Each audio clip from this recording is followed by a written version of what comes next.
Chukwu onye na-eme ọgọ mere ọgọ gaba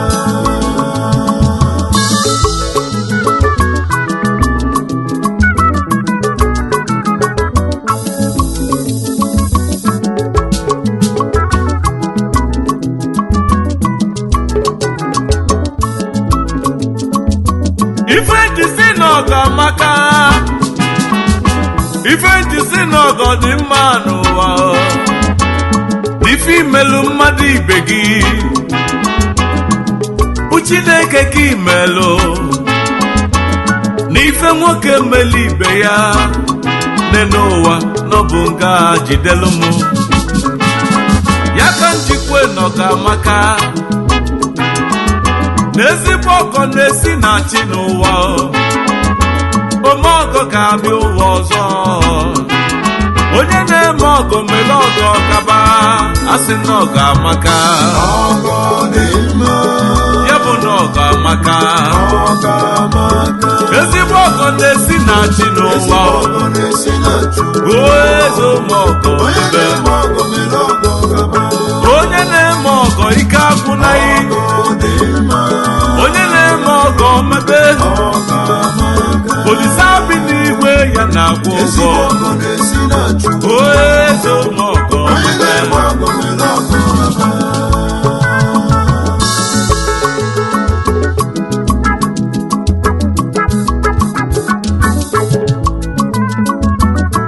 ezi oyi ife onye ị ga-emela ọgọ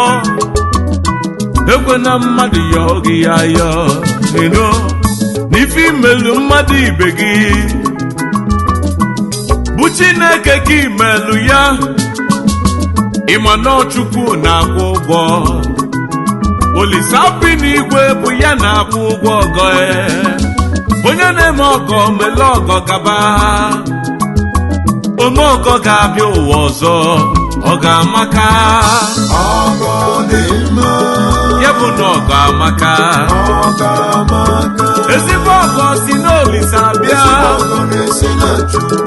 onye na-eme ọgọ mebe onye na-enye mmadụ ike agwụnaghị onye na-eme ọgọ mebe Olise bi n'igwe ya na-akwụ ụgwọ onye na-eme ọgọ mebe ije ije ije ije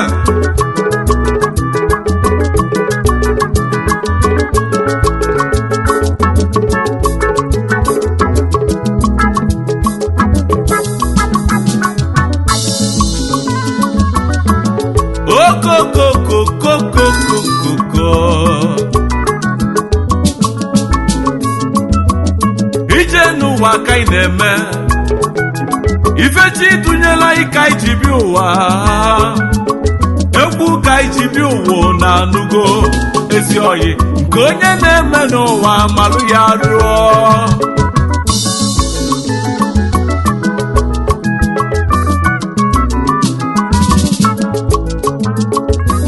oge nwoke etiti ebulu bata ozi Chukwu ziri m ka m ebi ụmụ ibe ụnanugo onye ọbụla ṅụrụ ntị ọmụta ihe wee mebe ka ọ gabalụ ya gaba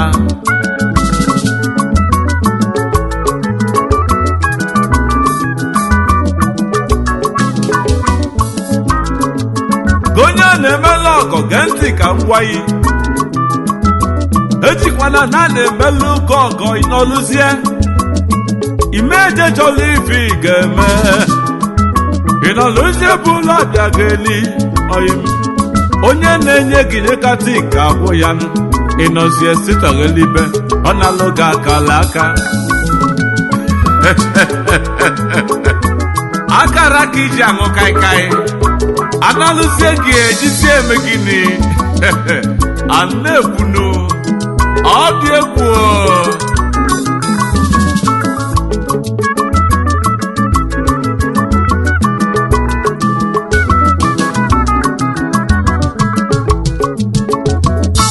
o nwere akụkọ m ga-akọlụ n'ụmụ Igbo lụrụ ọnụ m oyi nwoke jekwula ọgaranya ya bịa biko nyere ụmụaka o maka ifi afọ ọma ọgaranya na anụgonu owelu cheki 1 million wee denye ya ngwongwo ego bara oyimaka ozigbo ego bara ya aka ọ na-amazi ife omelu obula ego wee mepezi odogwu ọ gazie na bịa bala ọtụba aka zigbu olu ya azụ ọzi onye na-ele mmanya na na-agwọkwa azụ kedu maka isi ego na ụkpaka ọkụkọ kpụ oso n'ọnụ na-enweli ya kedu maka barbecue azụ foilu na-enweli ya enwe osi na life ọ na hụbu gbazie Heineken ebuchie na akwa ya n'uso na mmọnwụ ijuzie ife ọ na-aṅụ osi gị na ọka mpali maka na ọgaranya nyere ya ego a na-ekwu ka na-ekwu okolo ụmụ nwaanyị aka na-abọ na-akpaghalị oligide ego ọnwa Igbo ma ọnwa ite aka ego agwụ 1 million efie ofe oye n'anya ịmazi ife ọ ga na-ekwu na ego ọgaranya nyelumo na ego abụzi ego ọgwụ ego ife nna ka ọ bụzi ife meleme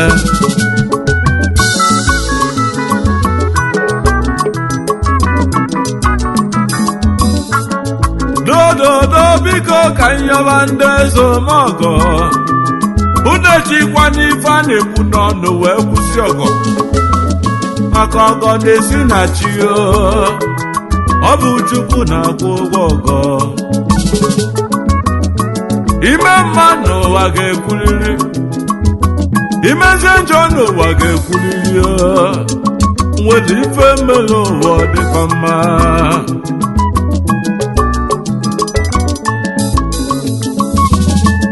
ọgọ dị mma ọ ga-ama aka ezigbo ọgọ na-esi na Chukwu onye na-eme ọgọ mere ọgọ gaba ewu na ọ ga-amaka ewu na ọ ga-amaka ezigbo ọgọ na-esi na Chinụwa onye na-eme ọgọ onye na-eme ọgọ ike agwụnaghị onye na-eme ọgọ mebe n'olisabi n'igwe na-akwụ ụgwọ ezomọgọ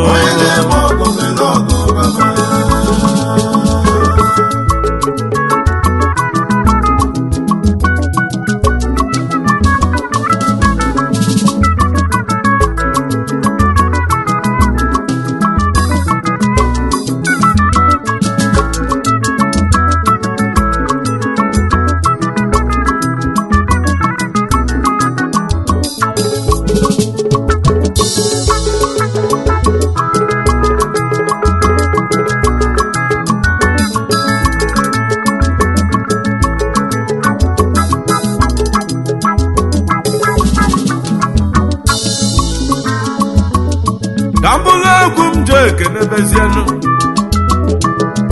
ndị ezomọgọ ndị eji ime mmemme wee malụ ndị adịghị n'anya n'iru were eme ọgọ ọ bụ onye ka m na-ekene ewu Chinedu Akajiobi odogwu edufantom onume ekene ọgaranya kpala akụ na nwa akụ amịa n'Igbo odogwu oke etiti na ọ ga-adịrị gị na mma ọkwa gị bụ Managing Director C&C Properties Development Limited na Abuja ka ị na-achụ ego yi akụ amịa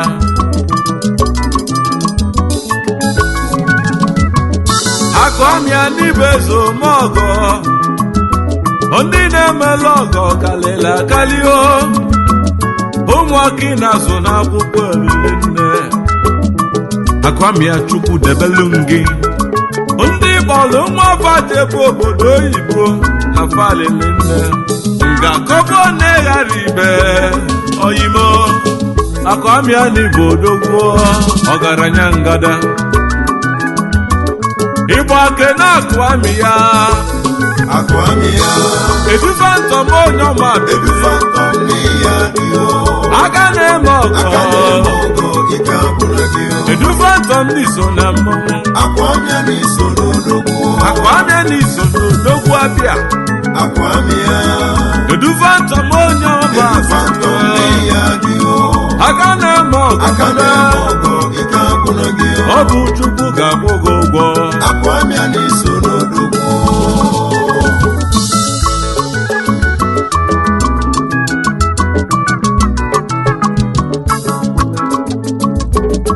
anyị ebe na nke a ke n'odogwu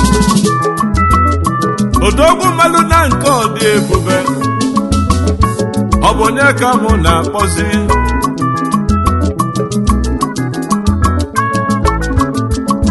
ọ bụ Chief Ịnọkụ Ezike ka m na-akpọ n'egwu ebe kwuo dike na nka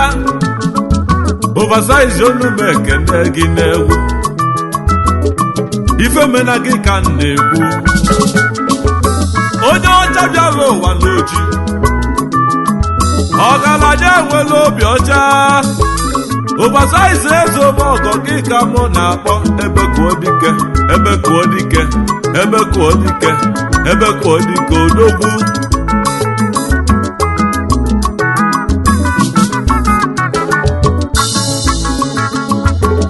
ka nkoli igba m wee jebe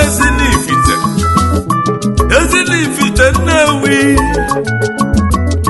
ọ bụ onye ka mụ chọje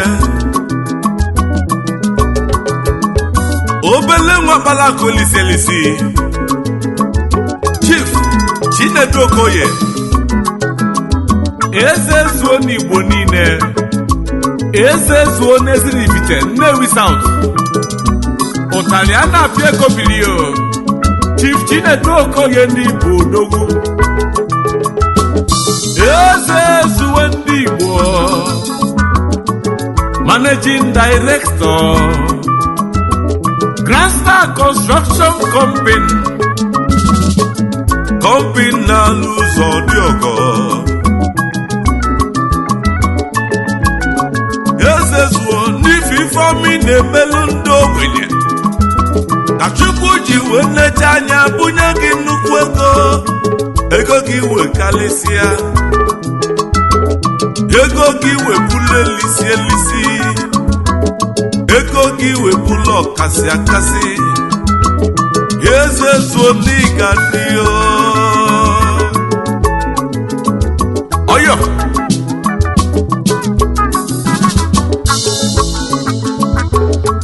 ka mpụlụ egwu wee kene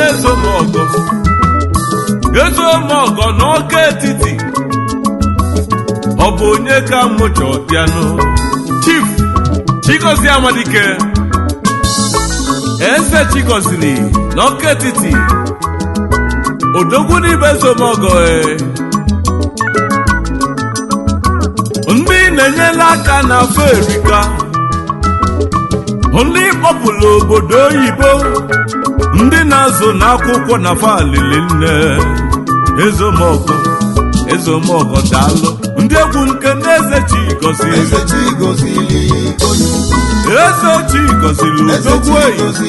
odogwu nne m ọgọ melụgaba n'ime ọgọ n'ọmalụgalụ ka mbụ na-egwu m bata ọka etiti ọ bụ onye ka nchọzi bịa onye nchọzi bịa bụzi kalịsịa onume ekene High Chief Gozie Muchibeze odogwu afa na-akpọ ụbịama naba kalịsịa oke nwado ekene gị odogwu kalịsịa onume ekene Chief Executive Officer Babi Save ndị ọma Save kacha ibe ya Gubabi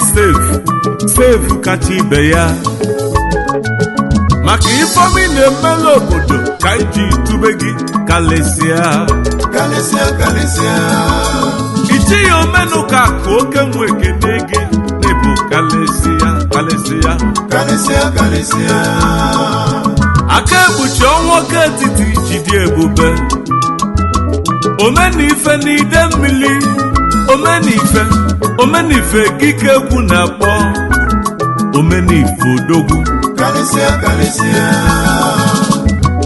n'ife ife mgbe imelu n'Enugwu ukwu ka ndị Enugwu ukwu ji chie ego echichi ha wechie ego ọchịla ọzụwa n'Enugwu ukwu High Chief n'ife na-eme kalịla akali ọkụ ife imelu na batete ka faji chie ego echichi ezudo nke izizi na batete odogwu ezo ma ọgụ olu m ekene gị mele ọkọ gaba n'obe ọkọ ga-abịa ụwa ọzọ ọ ga-amaka ọgọ dị mma ya bụ na ọ ga-amaka mmanụ ọ ga-amaka ezigbo ọkọ na-esi na chi ezigbo ọgọ na-esi na Chukwu nwanne m mele ọkọ ga onye na-eme ọgọ mere ọgọ onye na-eme ọkọ ike agwụna gị ọgọ dị onye na-eme ọgọ agbakwala bureki ọ ga-ama maka chibi n'igwe ya napụ ụgwọ ezigbo ọgọ na-esi na Chukwu gị bụ eze ụmụ